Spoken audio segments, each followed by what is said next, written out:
46। और अभी तो डाउट में बताया था कुछ दिन पहले किसी को। तो ये सेंट्रल लिमिट थ्योरम का क्वेश्चन है। इसमें सिंपल है, तुम ई एक्स निकालो, मीन निकालो, क्या आता है। इसमें क्या करना है, जैसे ये जो अल्फा है, दिस अल्फा इज प्रोबेबिलिटी, यहाँ पे एक्स जो है रैंडम वेरिएबल है, स्टैंडर्ड कॉची डिस्ट्रीब्यूशन।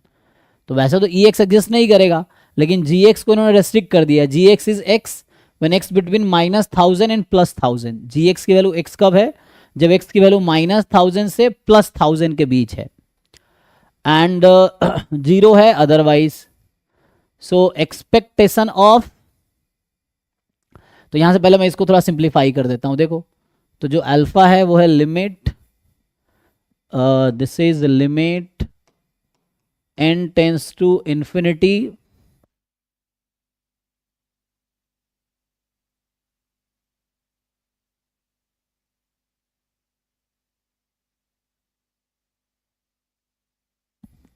तो यहां से आ जाएगा limit n tends to infinity probability. इसको एक काम करो है ना, अभी n वाले को उधर शिफ्ट कर दो, तो ये हो गया summation g of X I more than, इसको उधर ले जाते हैं, n की power 3/4/2 i from 1 to n। अब सेंट्रल लिमिट थ्योरम लगाने के लिए क्या चाहिए, ये मान लो अभी के लिए t है ना, समेसन जी एक्स आई, तो घटाना होगा इसका मीन और इससे डिवाइड करना इसके स्टैंडर्ड डेविएशन से, सो दैट ये नॉर्मल 0 1 बन जाए। तो पहले यहां से ई ऑफ जी एक्स निकालना पड़ेगा, तो एक्सपेक्टेशन ऑफ जी एक्स निकाल लो, तो यहां से 0 आ जाता है ना, ओके। क्योंकि है ना -1000 से +1000 है, एक्स टाइम पीडीएफ, और ये पीडीएफ इसका इवन फंक्शन है और एक्स ऑड फंक्शन है, तो ऑड फंक्शन है तो ये 0 आएगा, है ना। और एक्सपेक्टेशन ऑफ जी एक्स आ गया, तो इसका मतलब है कि जो वेरिएंस ऑफ जी एक्स आएगा, क्योंकि मीन इसका 0 है, तो वही चीज होगा जो एक्सपेक्टेशन ऑफ जी एक्स का होल स्क्वायर होगा। एक्सपेक्टेशन ऑफ जी एक्स का होल स्क्वायर वही आएगा जो उसका वेरिएंस आएगा। उसकी वजह क्या है, क्योंकि मीन जब 0 हो जाता है तो variance is equal to E of X square, क्योंकि मीन तो 0 हो गया।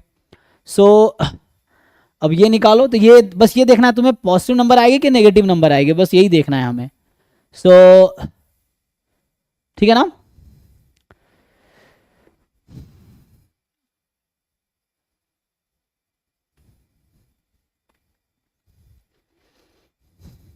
तो क्या करोगे, जी एक्स की वैल्यू एक्स है, जी एक्स एक्चुअली एक्स है, लेकिन एक्स पूरे आर पे नहीं है। जब एक्स की वैल्यू -1000 से +1000 है तब जी एक्स एक्स है, बाकी 0 है। तो हम यहां करेंगे -1000 से +1000 एक्स स्क्वायर, क्योंकि this into P D F, so 1/π into 1 + x square, और ये आपका आ जाएगा डी एक्स, ठीक।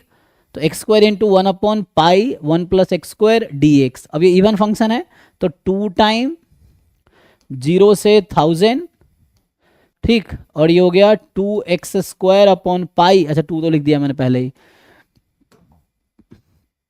पाई को बाहर बुला लीजिए, इस पाई को, तो बचेगा x² 1 + x square d x.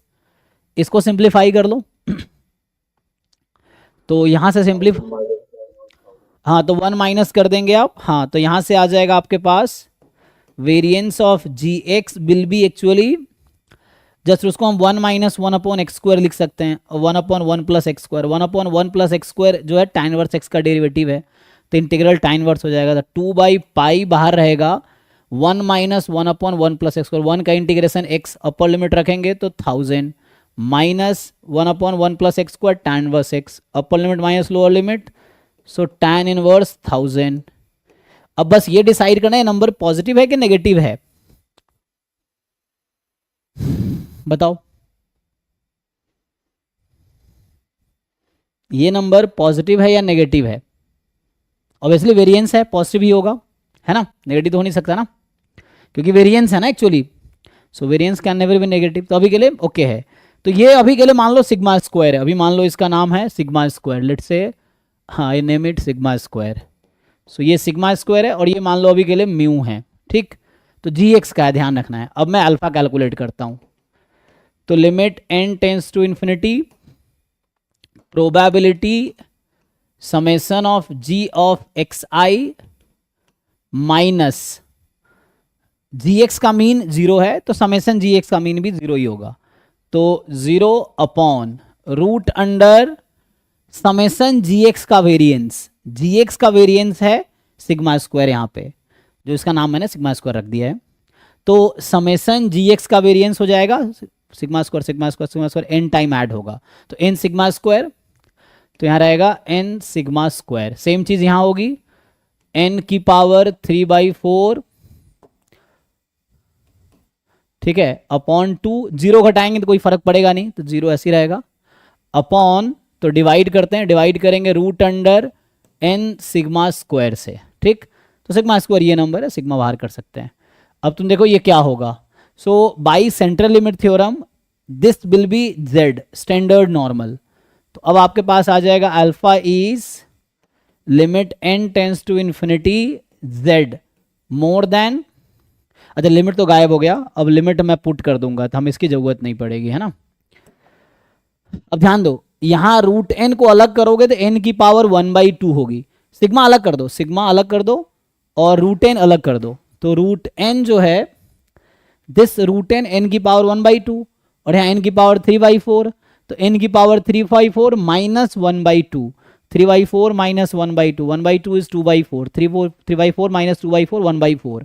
तो n टेंस टू इन्फिनिटी पे ये नंबर क्या बनेगी, बस तुम्हें यही देखना है कि what will be this number as n tends to infinity. तो ये होगा प्लस इन्फिनिटी हो जाएगा क्योंकि n की पावर 3/4 है, n की पावर 1/2 है, न्यूमरेटर में जाएगा 1/2 और z more than infinity, z normal 0 1 है, इसका सपोर्ट माइनस इन्फिनिटी से प्लस इन्फिनिटी होता है, तो इन्फिनिटी से ज़्यादा होने की प्रोबेबिलिटी 0 है। तो अल्फा की वैल्यू 0 आ गई।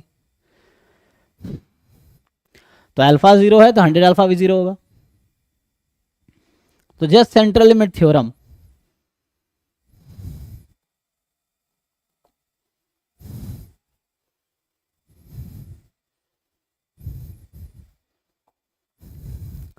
तो ये क्वेश्चन नंबर 46 के बाद 48 पूछा है ना,